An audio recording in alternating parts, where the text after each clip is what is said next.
What is going on there, pilots? How you doing? My name is Pone. Thank you for stopping by the channel. Today, we're going to be breaking down the Angel City's most wanted patch notes from November 29th. Really juicy stuff in here, some balance issues, some bug fixes, lots of things you can read along with the graphics that I've provided for you, or if you want to check out everything, and of course everything's not going to be mentioned in this video, you can find that down in the description below for the entire patch notes.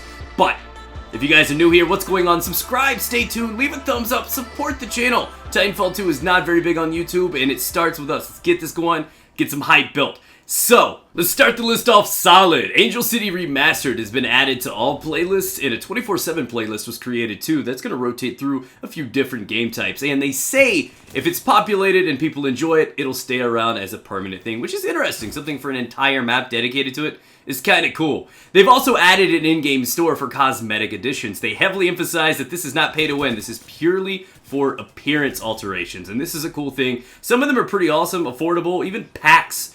Really cool stuff. You should check it out. You can find it in-game. Now, there are multiplayer stats added to track your performance. This is really cool. You can track your kill-death ratio, everything you need to know. It's a really nice addition, and this is something important because this game does a really good job at having the accolades, the medal system, and everything like that. You feel good when you go on streaks, and just being able to track your stats is a cool addition to this. I feel like it should have been around at the start, but glad it's here nonetheless. They added an FAQ to the multiplayer to keep up to date on all your Titanfall news. Now, I realized that typo there. I am human, I apologize, I'll get BT to write them up next time.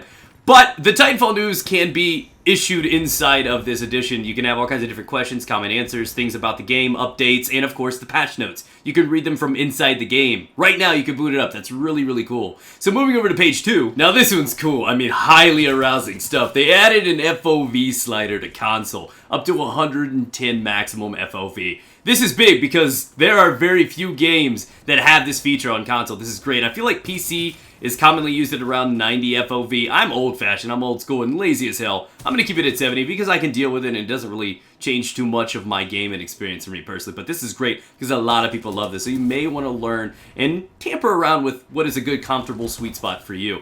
They added new ADS and aiming sensitivity settings, and this is something you'll notice inside the settings themselves. Very, very high-end stuff. Lots of different ways to customize your character to make everything work smooth for you. They've added a new weapon, and I guess it's not necessarily new, it's a classic, the Wingman, it's a pistol. And of course a new pilot execution, it's called Inner Pieces. It's where you phase into the enemy, and well, you know, things just get messy after that. Quite romantic if you ask me. But we're gonna move over to page 3 here. We got some new Titan kits. Rodin has phase reflex. When doomed, Rodin will phase out of danger. North Star gets threat optics. Enemies are highlighted while zooming in. Scorch gets scorched earth. Flame Core ignites the ground, leaving thermite in its wake. Legion gains hidden compartment. Power Shot has 2 charges. Tone gets burst loader. Aiming allows the 40mm to store up to 3 shots to burst fire. And Ion earns refraction lens. Splitter rifle splits 5 ways. So now we're going to dive into some of the balance changes in Titanfall 2 with this patch. And I'm going to be honest with you, I'm a little disappointed in how they deliver this to us. There's no real points or values, and a lot of these details are very vague and simple, and it's kind of hard to tell exactly how much any of this stuff has changed. So just like, we changed this. And to me, that's kind of like, oh cool, alright, how though? So if some of this seems just kind of like, alright, well, just understand that that's how it is. So, they've adjusted the visibility of Cloak, and firing now disables it. Now, I never really used this in the original Titanfall, but from what I hear, it's basically reverted to how it used to work in the first game. And I've used it a few times, you're seeing it in this gameplay. It's not that big of a deal, honestly. I'm still rather fond of it. It's really effective in certain game types and against certain enemies. They have tweaked the spawn zones to reduce spawn trapping. One of a few ways they've tried to limit spawn trapping. They're attacking this actively, and I'm really happy with it because in some of these game types, the spawn trapping is ridiculous. Whether or not you're on the delivering or receiving end of it, spawn trapping is never fun in a game. It just really isn't. So this is good that this is a priority for them. I'm really happy with that.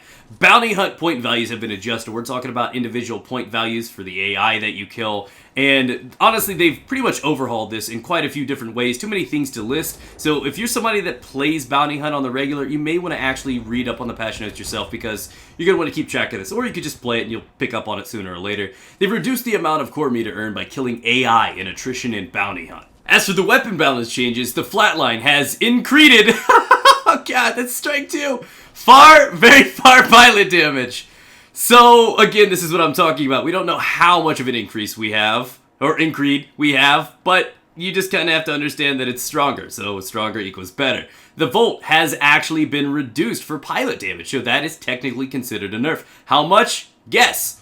The R97 has increased the pilot damage. Both the Spitfire and L-Star have increased pilot damage. The double take just has increased damage. Now, I don't know if this just means across the board against pilots and Titans or what, but that's what I would assume it means. And last up for this episode, we have the EPG with an increase to splash damage. Slight though, that's the first kind of reference to how much it's changed. And it has increased Titan damage. The Thunderbolt has increased both pilot and Titan direct hit damage. And that is all she wrote. That's what I consider to be the most important parts of this patch. As I mentioned before, there's still more details in the patch notes. Lots of information in the bug fixes that I did not address. So if you want to go in and dive through and dissect all of that, you're more than welcome to. I want to remind you now you can find the patch notes inside game in the FAQ section in multiplayer or of course down in the description below. Thank you guys for being here and supporting me in what I do. I love you guys. Subscribe if you are new here. Lots of Titanfall 2 content in the future. You can trust me, I'm completely unreliable.